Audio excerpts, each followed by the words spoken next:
નમસ્કાર, જય માતાજી મિત્રો. હું છું તમારો સંજુ બાબા અને સ્વાગત છે તમારું મારી યુટ્યુબ ચેનલ ધ સંજુ બાબા શોમાં.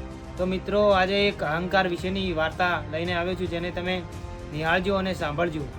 તો મિત્રો, ઘણીવાર ઘણા લોકો કહે છે કે આ કાર્ય તો હું જ કરી શકું, મારા સિવાય દુનિયામાં કોઈ ન કરી શકે. તો આપણે એક નાની વાર્તાથી શીખીશું આજે કે આ વાર્તા શું કહેવા માંગે છે. તો મિત્રો, એક નાનકડું ગામ અને એમાં એક રાજા અને રાજાના લગ્ન એક કુંવરી સાથે થયેલા. પણ રાજા એવો અહંકારી હતો કે પોતાની પત્નીને દરરોજ દિવસ ઉગે અને એની પત્નીને એક જગ્યાએ એક સ્થાને ઊભી રાખે અને એની જે નથ વાળેલી હોય તે નથના અંદર ઊભી રાખી અને તીર પસાર કરે. અને પછી એની પત્નીથી પૂછે છે કે બોલ, મારાથી દુનિયામાં કોઈ જબરું એટલે ભલભલું છે? ત્યારે એક બીકના મારે રાજકુમારી કહે છે કે તમારાથી જબરું આ દુનિયામાં કોઈ નથી. દિવસે ને દિવસો વીતતા જાય છે, પણ ધીમે ધીમે એ જે રાજાની પત્ની હતી તે એક દિવસ એની બહેનપણીઓની સાથે જાય છે. ત્યારે એની બહેનપણીઓ કહે છે કે તારે તો રાજાના ઘરે તને પરણાવી છે, છતાંય તારું શરીર દિવસે દિવસે સુકાતું કેમ જાય છે? પછી પોતાના આ દરરોજના દુઃખની વાત એની બહેનપણીઓ આગળ કહે છે.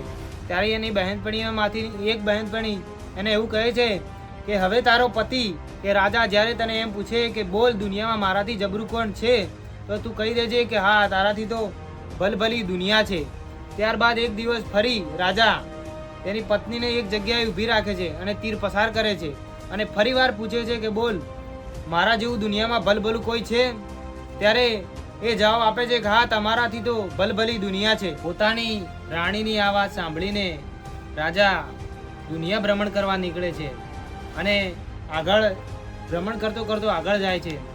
ત્યારે એક જગ્યાએ તે જાય છે તો એક માણસ હતો જે હળ ચલાવી રહ્યો હતો. પણ કેવું હળ કે જે તેના બળદ હતા એ વાઘના સ્વરૂપે હતા. એ વાઘના સ્વરૂપે એટલે બળદની જગ્યાએ વાઘને અને એનું જે જોતર કહેવાય, જોતર એને સાપોના કરેલા હતા. તે પૂછે છે કે શું કરી રહ્યો છે? તો કે હું ખેતી કરું છું.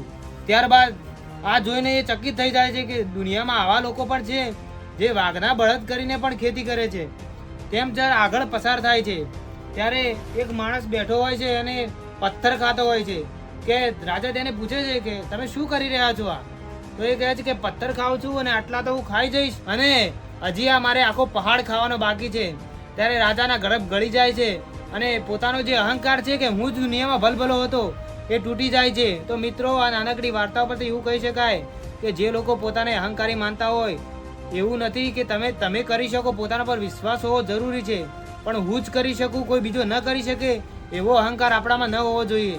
તો મળીશું આવી એક બીજી નાનકડી વાર્તામાં, અને મારા બીજા વિડીયોને જોવાનું, અમારી ચેનલને સબસ્ક્રાઈબ કરવાનું ના ભૂલતા.